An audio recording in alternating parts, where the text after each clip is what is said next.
هر یک فصل برای باغپروری فصل مهم است. هر 4 فصل پرابلم های چاره‌بینایی هست که حتما در این فصل ها گذراندن ضرور است. در فصل ترامو خصوصیت با خاصی طلبات های مخصوص برای گذراندن چاره‌بینایی اگروتکنیکی در باغ ها موجود است که ضرورت از چی عبارت است؟ چون که درختان الکی به حالت آرامی کرخته میگذرند و باید ما کدام چاره‌بینایی اگروتکنیکی در باغ ها گذرانیم. پیش از همه کارکرد بین قطارهای زمینی باغ ها در باغ های حاصل دهنده در چقوری 18-20 سانتی متر کارکرد بین قطارها، در باغ های جوان حال حاصل ندارند بین قطارها حال ریشه دوانی آنها حالی محدود است.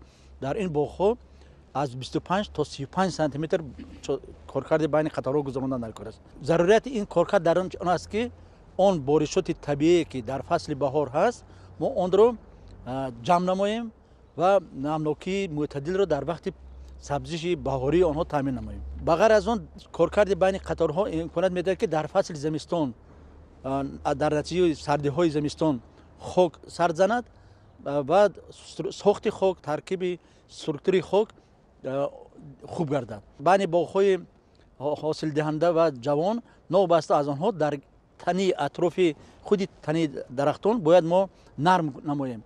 نرم کنی تنی درختان در باغ ها باید در چقوری 10-12 سانتی متر گذرانده شود، چون که ریشه و ریشه گرد اطراف تنی درخت ما آن را زخمدار نکنیم.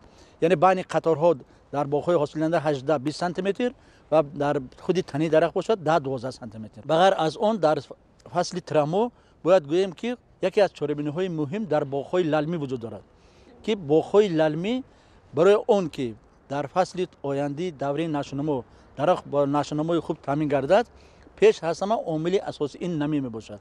در باغ های للمی در باغ های للمی دو پرابلم هست. پرابلمی که باید حل خود را یابد، یعنی در فصل ترامو زمستان این جمع نمودن نمی در باغ ها للمی و نگاه داشتن نمی.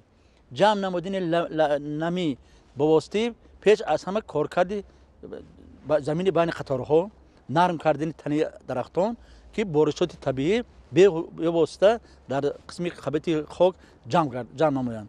پرابلم دوم بعد از جمع نمودن در فصل ترامو زمستان بعد آن را نگاه داشتن، یعنی کارکرد مولا نمودن بین قطارها که نمی آن نگاه داشته، نمی بخارشوی فیزیکی امکانات نشود، یعنی بخارشوی پیشگیری نمودن بخارشوی فیزیکی می باشد.